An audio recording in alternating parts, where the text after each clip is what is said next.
Hello, beautiful people. My name is Samuel, and welcome to Podcast for Impact. Hi, good people. My name is Njambi, an economist by education, and by profession, I'm a financial advisor and a sales training manager. I want to take this opportunity to appreciate everyone who stood with Caroline at the time when she needed support, with prayers, Very with much. guidance, and as well with donations. My friends especially. Yes. No, I can't thank you enough, you being one of them. Yes. Because I think in that moment where you're sat, I know this year has been a year of coming back to myself, to becoming again.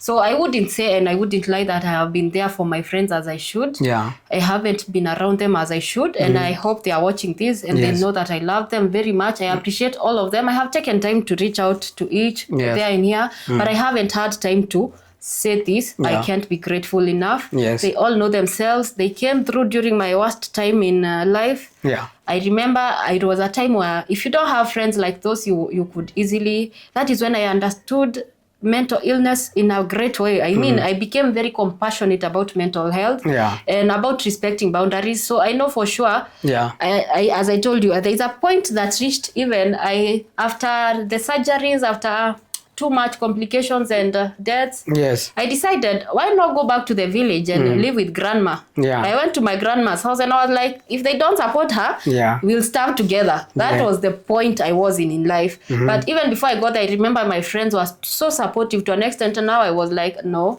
let me just hold back. I think it's a point in life where you get, you're like, I mean, what am I fighting for? Why am I still here struggling with bills when I have a home where I'm welcome, which is a privilege because not everyone has a family to run back to. That's true. The way I went back to my grandma's house, not everyone, and I always say that, not everyone can wake up today, even go back to their father's house because they are not in a good relationship. But I was in that space, and I knew for sure when I go, even grandma used to keep telling me every time, come home, why are you...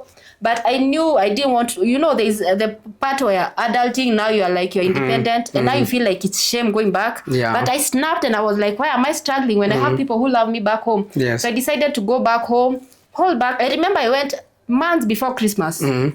So as people are coming to the village, we were the ones welcoming them, me and Shosho, telling them, Karibuni Sikuku. And when they left after Christmas, after the festivities, I was left with her for 3 months because this job I got from the village. I remember I came for the interview from the village. And I told Shosho, lay hands on me, pray for me because I need this job. I need to get back to myself. I need to pay the debts I have. And I thank God I have cleared almost everything now. But I remember I'm not yet done, but I know I will be done in time. But I remember that point, I told my grandma, please pray for I need you to lay hands on me. And I remember getting 5 minutes time to that interview, and I just snapped. I remembered what she told me as I left the house. She told me, go and win. So I said, I'm winning. I remembered I have been a teacher before. This job position requires me to train. So I'm a teacher, in other words. So I shone because it was an interview that required you to even do a presentation. I went back into being a teacher in my teacher element, and I got the job. I'm so grateful to my friends who supported me, congratulated me when I got the job all along. Even as I went for interviews, I remember asking for fare from my friends because I was that bad. I got to a point where my job is commission, I'm not getting any, so let me go back to the village. And I settled. I would wake up, go to the river, collect the avocados and mangoes that are fallen, pick some greens here and there, the traditional greens, terere and amaranthus and all that. Then I would get back to my shosho, we would eat. I was so okay with life. I was like, what am I fighting for? It's good that I didn't have a husband and children at that point, so it was easy to just pack my clothes all the time. I know. It would have been worse, but thank God for my friends. I can't thank you enough. I know you're watching this video, so please know I appreciate you. I know I have been quite away. I haven't been in the events, in all the things, but at some point you get in life, and you have to draw back. You have to just be there for you. Learn how to love yourself again because I was out of touch with the world. I was just out of touch. I don't even know how to explain it. I think someone who has been through it can understand the feeling. That's true. Where even a phone call is a burden, or even a text is a burden, where even just getting out of the house or even taking a shower, even eating is a problem. So that is depression for you. But I thank God that I'm in this space where I'm smiling with you, my brother, where I can now tell you I'm past that, and now I'm building capacity for others, and very passionate, and I thank God for this job. And I just can't look forward to having more of these times. And I know I'll reconnect with my friends. I'll get back to my former self. I've gotten back there now. But next year now is for exploration, is for going out there, and for now bonding again with people. But this year has been all about recollecting me and getting back to myself. So I thank God for you, my friends. Cairo here being one of them. He was really supportive and rallying people and telling them we need to support Njambi. My colleagues also. I remember the calls. I mean, there is a point I received a call in the hospital. One of the persons, instead of encouraging me, told me that, and now you need to start thinking about having a child. Because what if you die before you? You know, that is how messed up people are. That's weird. That's weird. People are weird, kind of. And that's so heartbreaking for someone to come and remind you for something. That I need to have a child before I die. It's like I don't know. No, that is actually even crossing boundaries. Because I tell people all the time, there are topics you're not allowed in someone's life. You can't tell someone when to have a child, because you don't know whether they have tried having a child before, whether they lost a child before, whether they have gone to all fertility doctors and never gotten a child. So never talk to someone about a topic you have no say in. And then again, this child is coming and you're not raising them for them. They are not going to help you to raise. They won't raise your child. And even if you die, they are not the people to raise your child. Maybe it could be your close relatives. Also marriage. People tell people to get married all the time. Please don't be the kind of person who invades people's privacy. It's not cool. That's someone's decision to make, and it comes when they are ready for it. You can't pressure people to do things they are not yet there in their state of mind. So let people be. Just let people be. Don't let people don't pressure people to do things because you think you can, because you have a right to opinion. Just keep it for yourself for such things. So that's what we can say. So for me, I want to give you one thing. I know maybe you are wondering why and what made me join children's home. Before now we end, I remember I could have said it in earlier, but let me just say it. The reason we joined in the children's home is that at that time, now my dad passed away when we were kids, so I even don't know his face. I don't know how he looks like, but I have just one picture for him getting baptized. That's the only picture I have. So we were having a challenge with basic needs, and the poverty was quite huge, and you can imagine my mom trying to raise her 8 kids. Alone. My God. 8. And 8 kids alone. 8 kids. Yes, 8 kids alone. That was a strong woman. And she doesn't have a job. She didn't go to school.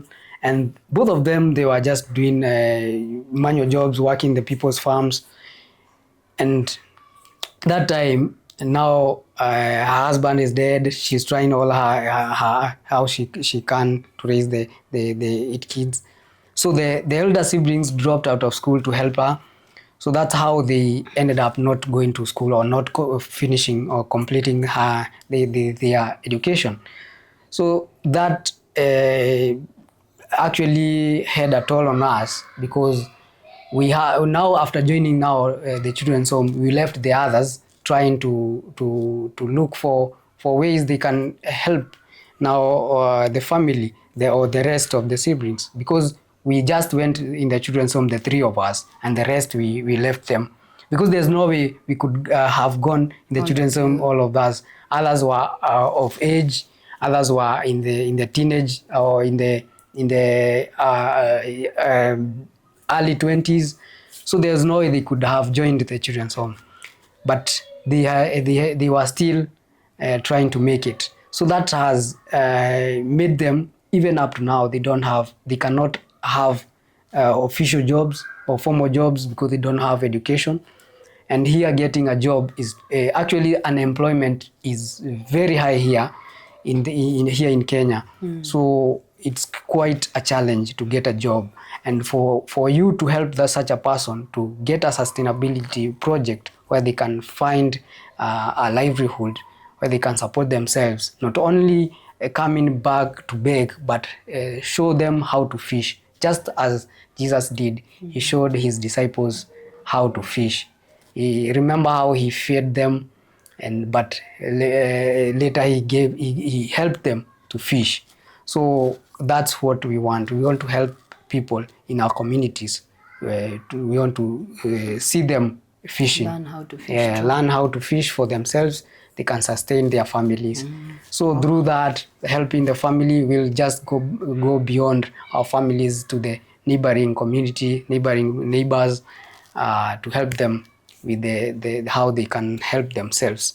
So my mom, rest in peace. She died on the night Jesus Christ was born, on 25th December 2003. Christmas, I never celebrated as any other person. This is the time I used to reflect and to see how much have I done in the legacy of my late mother. Help me make her smile there in heaven. So I want to make this as a part of her legacy. She would have wished to see her family and raise the kids and have a better future. But now I got the education, but I'm not yet empowered yet. I'm looking for partners who can help me and who can help us empower our families and our lives, as well as the lives of others, because we are blessed to be a blessing. Yes. That is amazing. Blessed to be a blessing. And the fact that you're very passionate about impacting other people's lives. I love that. So yeah, that is so profound. Yeah. You are blessed to be a blessing. That's true. Yes, and that has been quite a ride. This has been Podcast for Impact with you, Samuel and Karo Njambi. Yes. Thank you so much for tuning in and watching and taking your precious time to watch. I know it has been quite long, but we had to do this because we had to do this. For sure, we had to do this. And finally it happened. I'm so glad it happened. Yes, thank you. Thank you so much for making it happen. Thank you for making it happen. Thank you too. Yeah, make sure you share this video. Make sure you share this video to a person, to a friend, to a church community, to anyone in your networks. Share and subscribe for more stories of impact.